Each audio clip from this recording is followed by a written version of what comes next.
apresiasi kami dan juga keinginan kami untuk benar-benar semakin mendekatkan diri dengan media. Kebetulan juga di tahun ini kita Kala Group alhamdulillah berusia 70 tahun. Jadi didirikan secara resmi PT-nya itu NV Haji Kala itu tahun 1952. Tapi walaupun usahanya sebenarnya jauh sebelum itu, almarhum Haji Kala dan Haji Atira sudah mulai bisnisnya.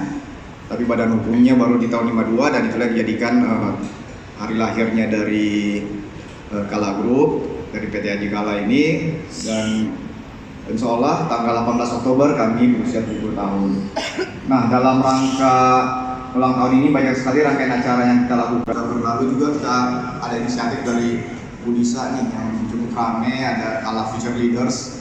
Itu juga inisiatif pertama yang kita lakukan di tahun ini, di mana kita bekerja sama kampus-kampus. Kita mengundang mahasiswa-mahasiswa di kampus, challenge mereka, kasih bisnis case, mereka analisa, mereka kita bikin kontes, ratusan yang ikut dari seluruh Indonesia.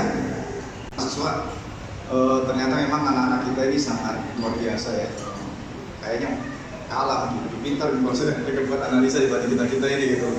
Memang anak-anak sekarang wawasannya jauh lebih luas. Mereka buat struktur analisanya itu bahkan saya bilang dibanding kita sendiri kayaknya udah lebih advance. Luar biasa program itu, mereka juga sangat senang karena belajar kalian itu cukup berjalan dengan baik. Terus juga aktivitas CSR juga sangat banyak dilakukan. Ini Pak Suhair di Yayasan Kala banyak sekali aktivitasnya, juga dibantu oleh Pak Subanto. Kalau tahun lalu memang kita banyak fokus di vaksin ya, karena waktu itu memang vaksin sangat dibutuhkan, sampai ratusan ribu vaksin kita bantu. Kalau tahun ini memang banyak masyarakat, pemberdayaan masyarakat.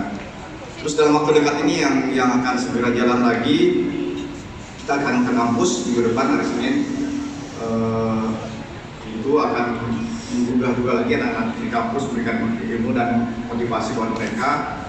Terus yang besar lagi ada Kala Youth Fest. Kala Youth Fest juga dari mereka ini lah. Nah, di Kala Youth Fest itu kita undang para pembicara-pembicara yang luar biasa, memberikan wawasan ke mereka. Ada workshop juga, akan dilatih mereka untuk bisa mempersiapkan diri untuk dunia kerja ataupun menjadi pengusaha.